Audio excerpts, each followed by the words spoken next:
Masih bersama saya Rizka Devi dalam Kompas Aceh.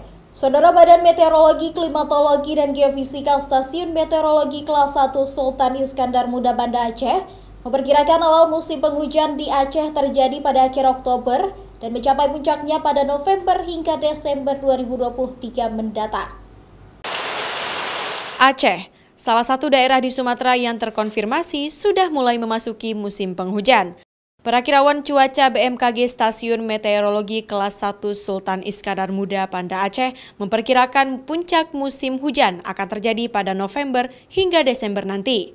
Data perakiraan cuaca yang dikeluarkan BMKG Banda Aceh, di akhir Oktober ini hampir setiap hari seluruh wilayah Aceh berpotensi terjadinya hujan dengan intensitas sedang hingga lebat yang dapat disertai kilat atau petir dan angin kencang.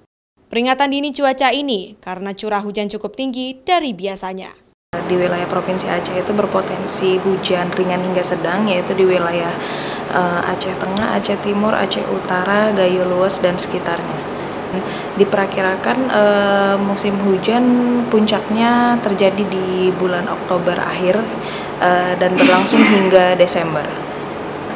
Dari akhir bulan Oktober hingga Desember nanti diperkirakan curah hujan cukup tinggi dari biasanya. BMKG menghimbau masyarakat dan semua pihak untuk bersiap menghadapi musim penghujan ini dengan melakukan langkah-langkah antisipatif terhadap kemungkinan terjadinya bencana hidrometeorologi selama musim hujan, seperti bencana banjir dan tanah longsor. Mustajab, Kompas TV, Banda Aceh.